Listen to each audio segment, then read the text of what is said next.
This week on Vaticano, find out about the Curial Reforms taking place at the Vatican with the publication of the Apostolic Constitution promulgated by Pope Francis, Praedicate Evangelium, or Preach the Gospel. Sit down with Christiaan Alting von Geusau from the International Theological Institute on what it means to be a Catholic in politics, and discover what the situation is like for Catholics in Kazakhstan. For this and more, Vaticano starts now.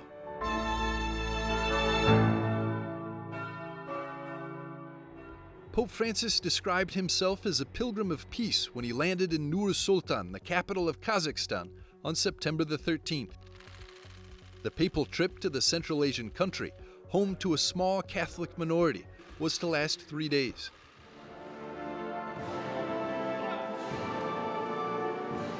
The official motto of the papal visit was Messengers of Peace and Unity.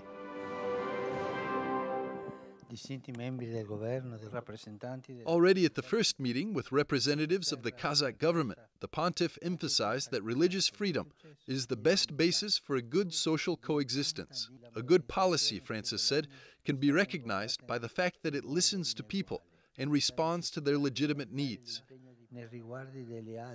Accordingly, only a truly democratic style of politics is ultimately the most effective response to possible extremism, personality cult, and populism that threatens the stability and well-being of peoples.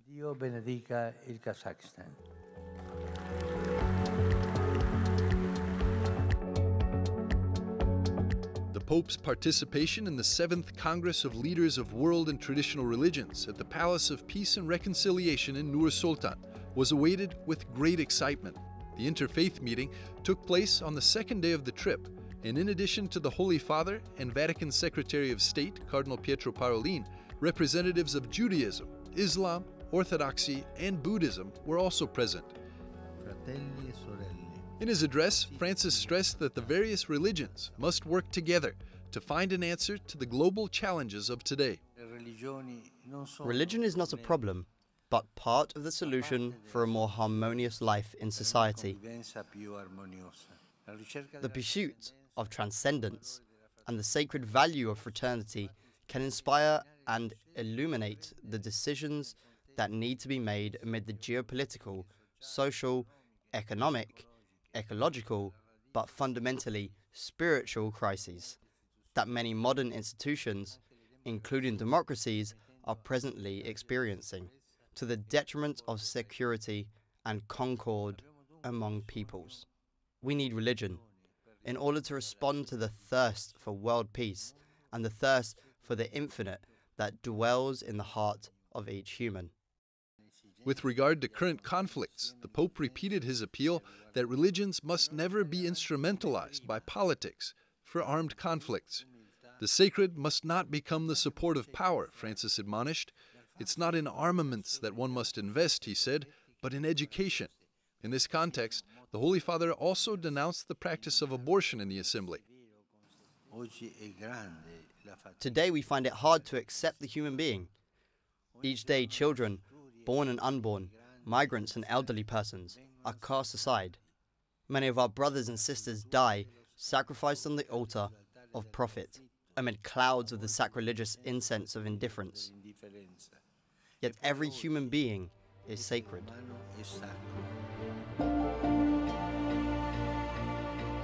For the Catholic minority in Kazakhstan, the highlight of the Pope's trip followed in the afternoon. At the expo site in Nur-Sultan, according to Kazakh news agencies, 7,000 faithful received the Holy Father to celebrate Holy Mass with him. On the feast of the Exaltation of the Cross, Pope Francis spoke about the importance of the cross, where Christ himself took the poison from the serpent of evil. Before returning to Rome on September the 15th, the Holy Father signed a joint declaration for peace with the other participants of the 7th Congress of Leaders of World and Traditional Religions. There's still too much hatred and division, too much lack of dialogue and understanding for the other, Francis lamented in his brief address. Politics and religion should therefore neither be mixed nor separated.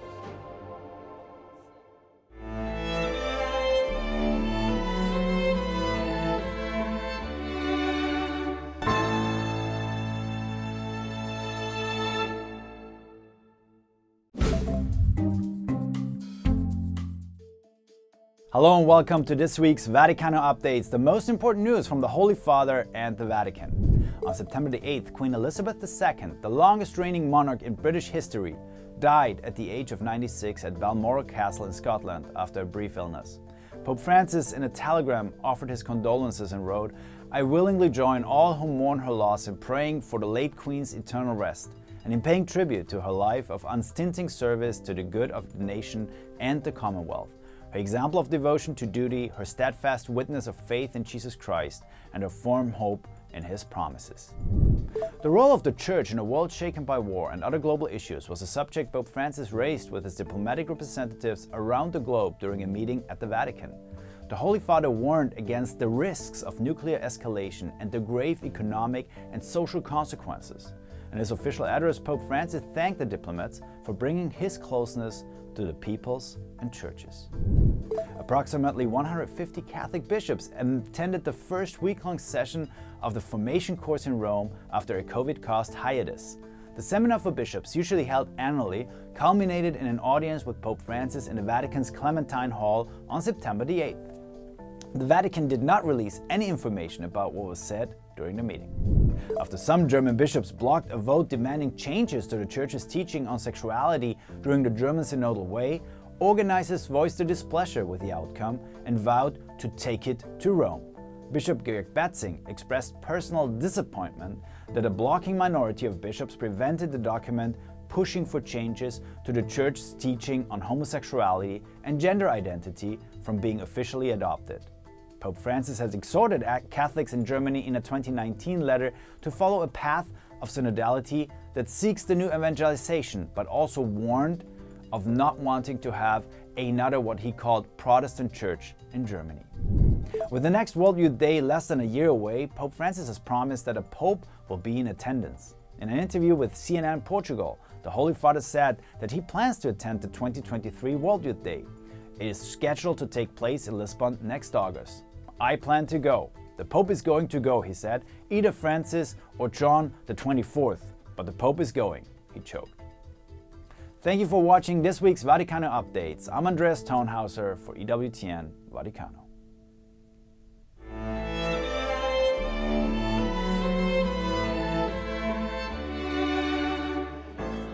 In a few moments, we'll be back with more on Vaticano.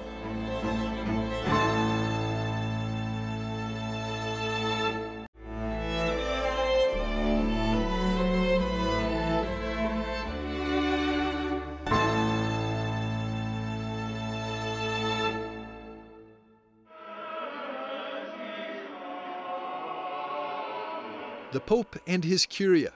Many legends surround the Vicar of Christ on earth and his staff of advisors. Many women and men from all over the world work in the Curia and support the Pope in steering the ship of Peter through the storms of time. The Pontiff and his team worked for many years on the apostolic constitution Praedicate Evangelium, or Preach the Gospel.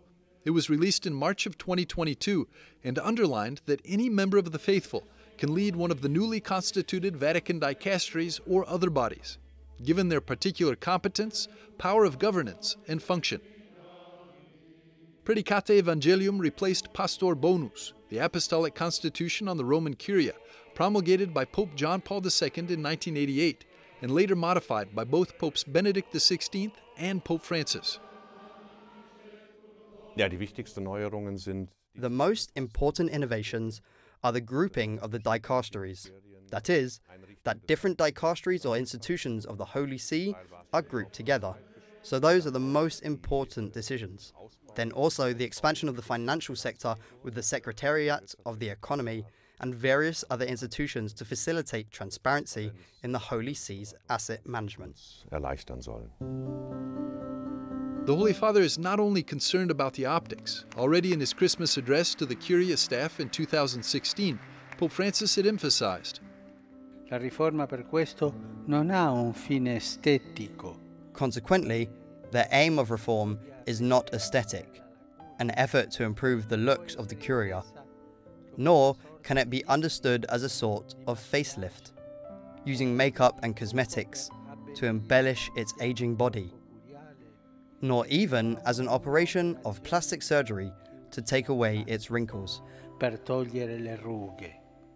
Ja, das ist für ihn ja nach dem He wants that, first of all, everyone experiences this so-called missionary conversion for themselves.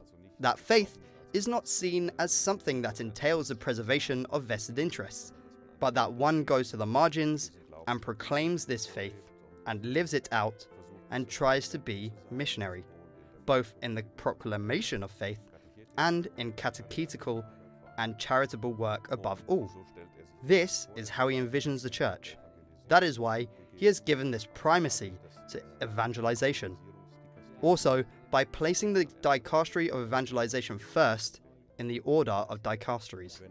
The whole reform of the Curia is based on principles that have basically remained the same since the Second Vatican Council. Already then, the bishops had called for decentralization, internationalization, and more involvement in the local churches. Und mehr Einbezug der Ortskirche. Decentralization and internationalization are reflected in the Curial Reforms. In many decisions that the Curia previously made only in consultation with the Pope, the local bishops' conferences are now more frequently involved.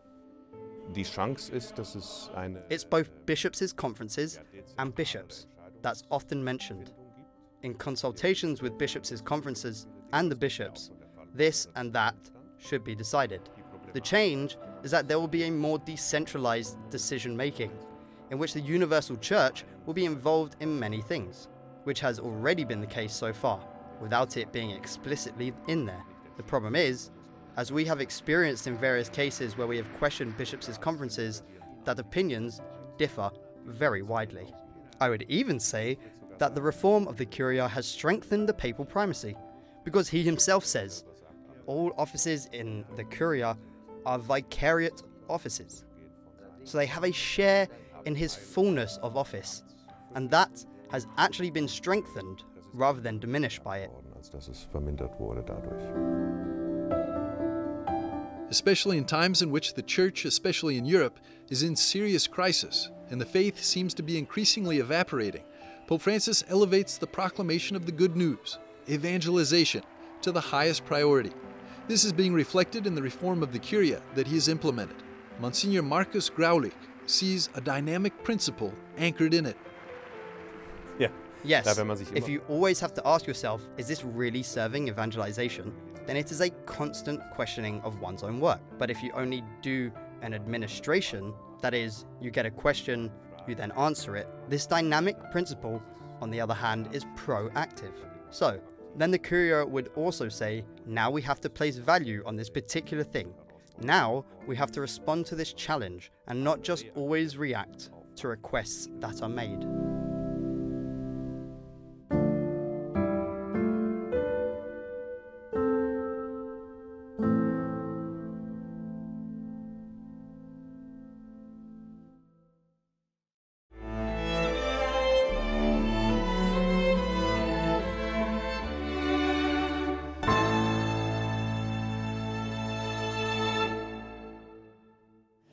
We're here in the hillside outside of Rome, where Catholic legislators have been meeting for the last years, almost every year, to come together to share ideas, share experiences, pray together, but also learn a bit more about pressing issues of our time. With me here is the initiator of ICLN, that stands for the International Legislators Network, which is organizing this 4-day retreat, Mr. Christiaan Alting von Geusau. Thank you for being here. And maybe, Christiaan, you can explain to us a little bit, what does it mean to be a Catholic legislator? Well, first of all, in the name it already says it, International Catholic Legislators Network. What does it mean to be a Catholic legislator? One of the most important things there is that as a legislator, one understands that not the party, not the state, not the president, but Christ comes first. That's the most important for the Catholic legislator, and that's the biggest challenge for any Catholic legislator, because of course the secular world, in which also Catholic legislators actively participate and should participate, requires them often to choose allegiance.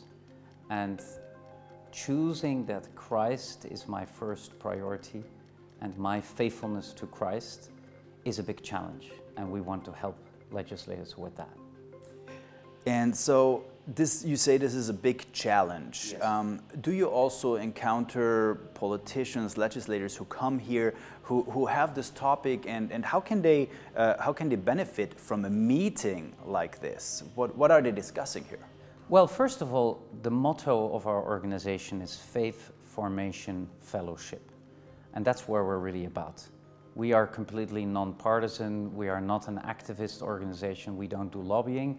What we want to do is we want to bring them here. We want to strengthen them in their faith. We want to give them good education in the topics that matter, good formation, good information. We really want to have them all round informed on the pressing issues. And then thirdly, the fellowship part is so essential because it shows them that they're not alone in their daily battle, their daily challenge to remain faithful Christians and at the same time serve in public office in the secular world. And we have already seen that that leads very often to very positive results. Part of ICLN, part of the meeting here is usually always an encounter with the Holy Father. And I understand that also this year there will be an encounter of the legislators with Pope Francis. What has been his message to the legislators over the years?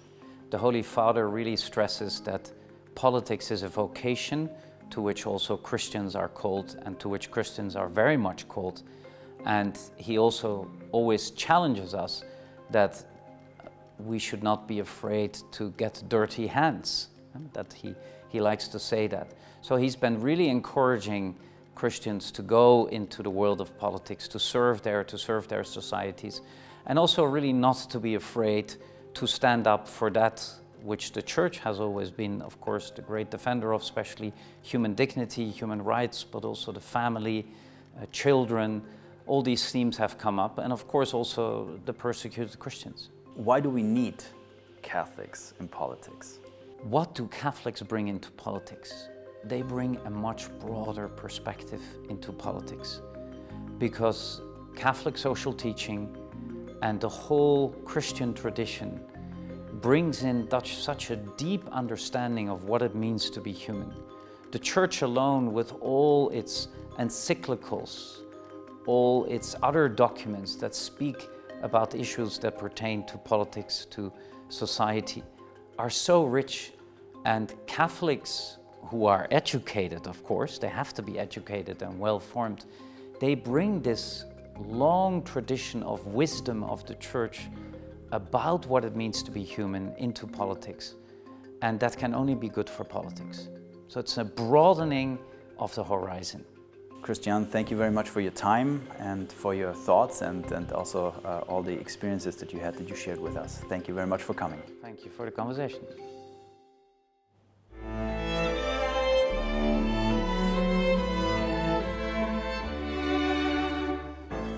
We'll be back after a short break with more on Vaticano.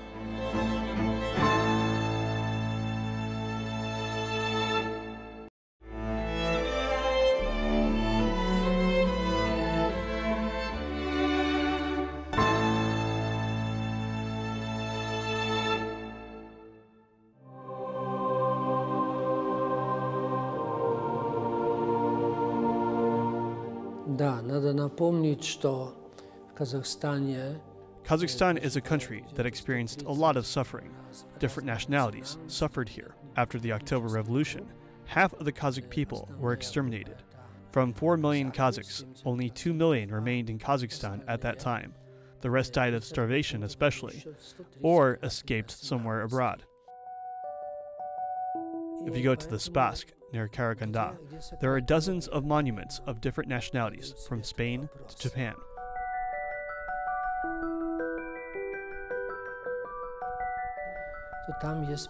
The Karaganda camp is officially stated the territory of France, a land of suffering, an ocean of blood and tears.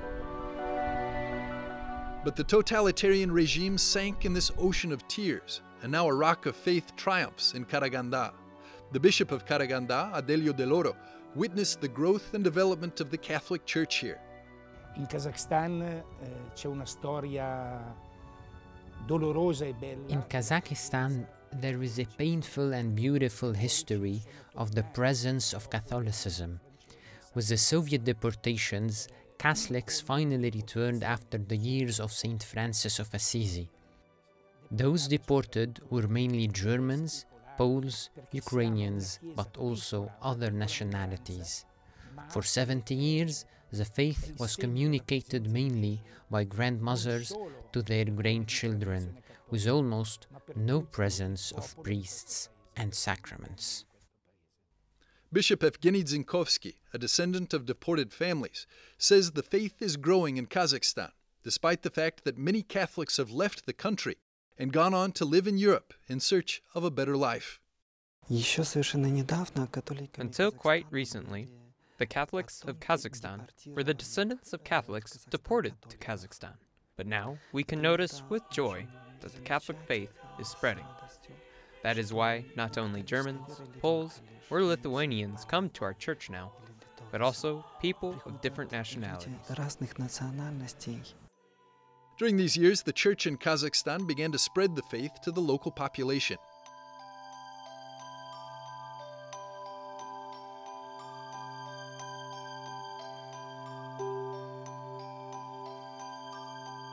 Sister Alma takes us to the lower church to introduce us to the statue of Our Lady of Karaganda. We have a very interesting and important statue of the Virgin of Karaganda here at the Church of Our Lady of Fatima. Mary is dressed in the clothes of a Kazakh woman, clothes that only a woman who gave birth to her firstborn child would wear. And all the jewelry she wears on her head and hands is exactly like that worn by a Kazakh woman. The Virgin Mary is not someone who would stand still and expect us to come to her. She is the one who comes. She came to the Kazakh people. She came to all the people here. With one foot in front of the other, she brings Jesus to us. Another important milestone in the development of the Catholic Church in Kazakhstan was the creation in 1994 of a Catholic seminary in Karaganda for the formation of local clergy.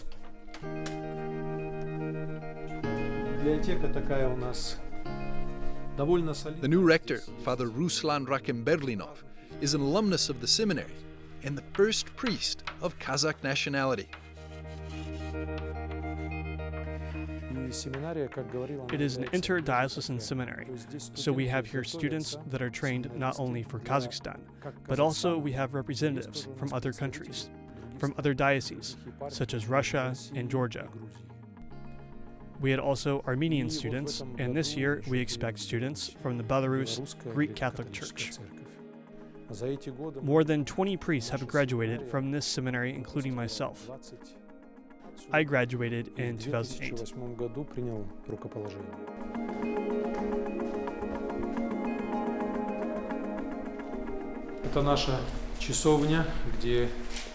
This is our chapel, where we meet with educators and students. Every day we have an early morning Holy Mass and Rosary prayer, and Liturgy of the Hours.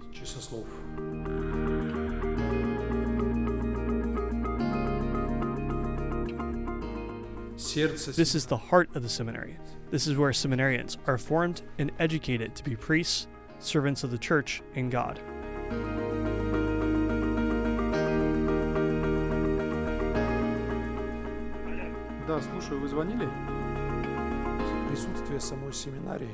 The presence of the seminary itself here on our land is a great hope for us, because it is no secret that the seminary is the heart not only of the diocese, but it is the hope for the development of the whole church in Kazakhstan.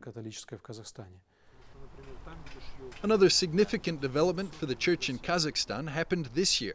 The Holy See decided to merge the national bishops' conferences of several Central Asian countries into one single bishops' conference, headquartered in Kazakhstan. In April of this year, the first meeting of the new Bishops' Conference took place, and it is called the Central Asian Catholic Bishops' Conference. In addition to Kazakhstan, there are 4 former Soviet republics: Kyrgyzstan, Uzbekistan, Tajikistan, and Turkmenistan, and Mongolia and Afghanistan. 7 countries altogether. and we all went to the lake sanctuary of the Queen of Peace. And there, this new reality of the new conference was entrusted to the Mother of God, the Queen of Peace, by the mouth of the conference chairman, Bishop Jose Luis, taking into account the situation that is happening now around the world, especially keeping in mind the war in Ukraine. We see that we have a special obligation to pray for peace in Ukraine and around the world.